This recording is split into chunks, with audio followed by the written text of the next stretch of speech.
Alright guys, so um, this lecture is going to be about bases, and these are kind of the flip side of acids, as it were.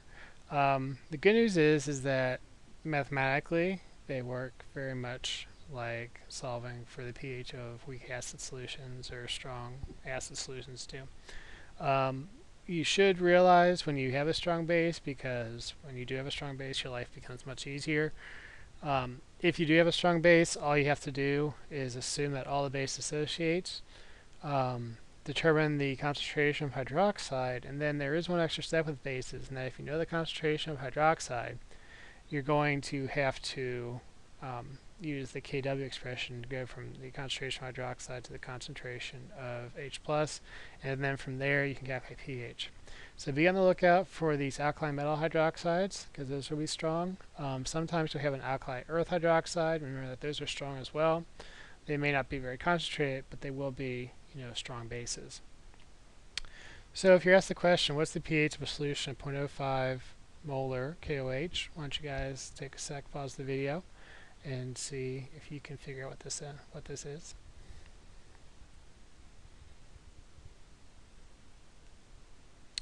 Okay, so if we assume that all the KOH dissociates, then the concentration of hydroxide will be 0.05 molar.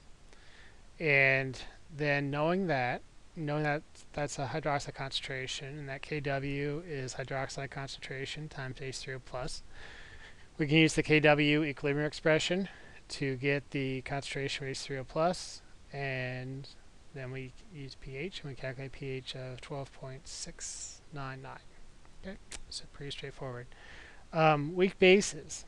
The types of compounds that form weak bases, typically they'll have an atom in them that has a lone pair of electrons, and this lone pair of electrons can form what's called a coordinate covalent bond with the hydrogen. So, if the hydrogen does get donated to it, it can bond to the molecule.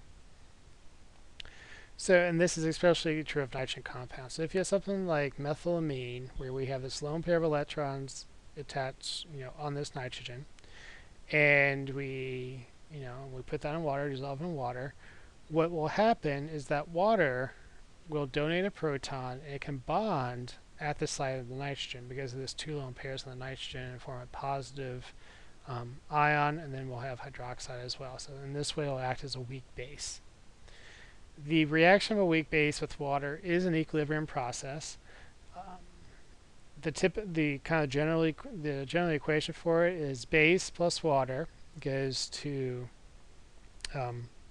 the conjugate acid, so add a hydrogen, increase the charge by 1, plus hydroxide. And just like with acids, this has its own equilibrium constant expression, which we call a Kb, or base dissociation constant. And the general form of a Kb is conjugate acid times hydroxide concentration divided by the base concentration.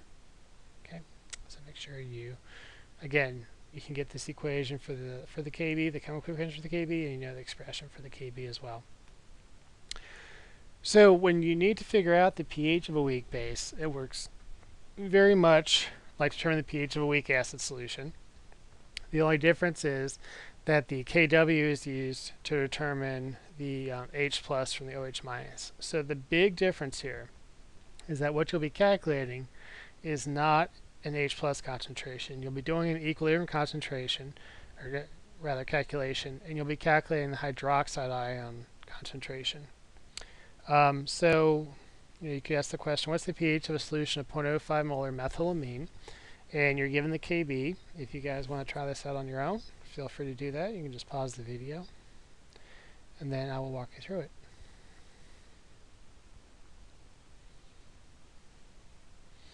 Okay, so first step is to write your chemical equation down to form your ice table.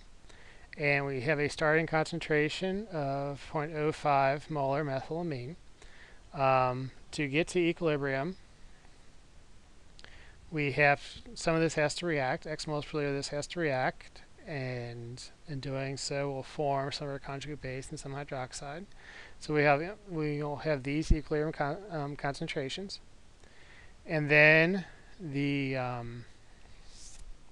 and we set up our equilibrium calculation. We solve for x, and this is very important to make sure you don't lose track of this fact that this x corresponds to your hydroxide ion concentration. It does not correspond to the concentration of H3O plus. So there's one additional calculation you need to do. It's either the Kw expression. You can use that, or what you can do is you can figure out the pOH by taking negative log of this, subtract that from 14, and that'll give you pH. Okay, but a very common mistake that students make here is they forget that this X they calculate is really hydroxide ion concentration, and they'll use this to calculate pH, and they'll get an incorrect answer. Okay, so just use common sense. If you're calculating the pH of a base solution, that pH has got to be above 7. Okay, if you were to use this to calculate pH, you would get a pH below 7 for a base solution, and that doesn't make any sense.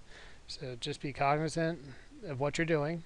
Okay, don't just mindlessly go through this like in a step-by-step process, and realize that what you're calculating is hydroxide concentration. There's one additional step that you need to do to calculate the pH. Okay. Another type of situation that will arise is if you have a polyprotic acid. So maybe you'll have a weak acid still, but now it's something that can have more than one proton, more than one acidic proton. And you'll be asked, what's the pH of these solutions? So if we take oxalic acid as an example, it has 2 acidic protons, so we have 2 Ka expressions, the Ka1, the Ka2. And the way we think about this is that this first reaction will come to equilibrium first, and then the next one will come to equilibrium. In actuality, this all happens simultaneously, but it just makes it easier to problem solve if we think of it as a step-by-step process. So using that idea, we could be, a question you could be asked is, what's the pH of a 0.03 molar solution of oxalic acid? If you guys want to have a go at this on your own, I'll go ahead and pause the video and have at it.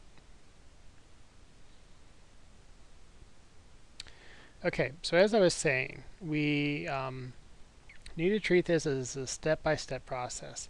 So first, we will write the equilibrium expression for the first reaction, the Ka1 reaction. And we start with 0.03 molar, and then it has to come to equilibrium, so we make our ice table. We set up our equilibrium calculation. Because it is 10 to the minus 2, we can't make our simplifying approximation, so we solve for x.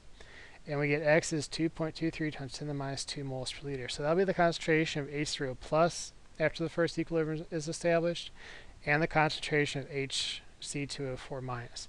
Now notice that HC2O4 minus is a product in this reaction and a reactant in this one. So what we're going to say is that this concentration we got from the first equilibrium will then be the starting concentration of HC2O4 minus for the second equilibrium, as well as the starting concentration of H3O plus in the second equilibrium. So I've kind of colored this in yellow to kind of keep track of it. When we set up the second equilibrium expression, I'm going to use this concentration as the starting concentration for HC2O4 minus and as the starting concentration for H3O plus when I make this ice table. Then to come to equilibrium, at Y moles per liter, this will have to react because we don't have any of these oxalate, so some of this will have to react. That will add Y moles per liter of this, Y moles per liter of this. We get our equilibrium concentrations. We plug in our numbers. You solve for Y, and what you would get is Y is 6.067 times 10 to the minus 5th. If you were to add this to the 2.23 times 10 to the minus 2, you essentially get 2.23 times 10 to the minus 2 back out. Okay, so the point of that is, if you have successive Kas, and you notice like in this case where one Ka is 1,000 times more than this Ka, then the H3O plus concentration you get from the first equilibrium will essentially determine the pH of that solution. Okay, and it will also determine the pH of the conjugate base of this first reaction in the solution as well, because if you subtract the 2.23 times 10 to the minus 2 from x, you're essentially going to, if you subtract 6.67 times 10 to the minus 5th from 2.23 times 10 to the minus 2, you'll get this back out. So just be aware of that. If there is a large difference in Kas, the final values you get for your products in the first reaction are pretty much going to determine the concentration, even if there are subsequent steps. Okay, so using that, we can figure out a pH, which was the question, and we will get a pH of 1.649 for this. Okay, so again, takeaway lesson: if you have successive steps, do it. First step, find the equilibrium first, then use the results of the first equilibrium as starting concentrations in the subsequent equilibrium. If you notice that there's a big difference in Kas, you can assume that the concentrations don't change much, and so you can use the results of the first equilibrium to get such things as the pH or to get the concentration of the conjugate base for, in that first equilibrium step. Of course, if you want to know the concentration of C2O42 minus, then yes, you have to figure that out, and it'll be 6.067 times 10 to the minus fifth. Okay, so that's what you guys need to know about bases and polyprotic acids.